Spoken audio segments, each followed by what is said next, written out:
And we're back with a follow-up now to a CBS 4 investigation into an assisted living center in Arvada.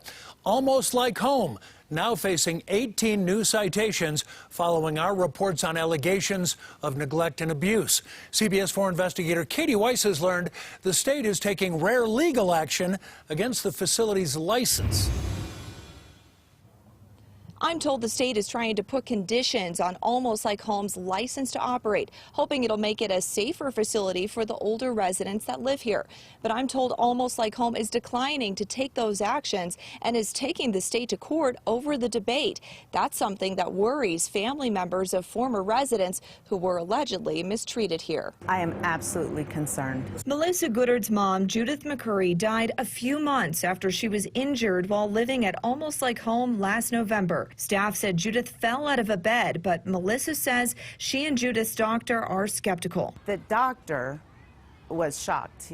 I don't think he believed that for a minute. We now have the citation reports from the Colorado Department of Public Health and Environment. They show the facility didn't make proper notifications about Judith's fall. Documents also show Judith had fallen before, yet no fall interventions were put in place. It's not okay. Melissa also worried her mom may have been abused, saying her mom acted fearful of staff and flinched when people touched her. Citation reports show the facility failed to investigate Melissa's concerns and, contrary to their policy, didn't report anything to police. The director just kept steering me in another direction. She promised to get me answers. I just didn't move quick enough to get her out. It's hard to know that I could have probably saved her from this trauma. The 18 new citations against Almost Like Home aren't just about Melissa's mom. They also detail concerns the facility is short-staffed and that staff are not properly trained, fitting what former employees have been telling CBS 4 Investigates for months. There is no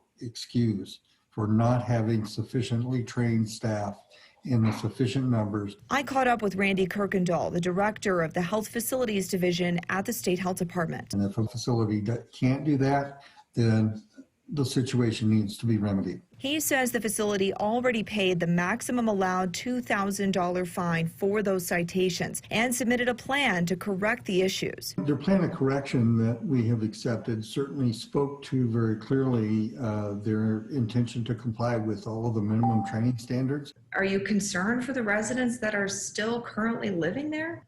Absolutely, Katie, we are. That is the thing that we worry about the most. That's why we continually do unannounced visits on a regular basis. And these are our most vulnerable citizens here in Colorado. And these are the people that our division is dedicated to protect. Melissa is happy to hear what the health department is doing and hopes families will take a close look at the conditions their loved ones are living in. You have to go look at them.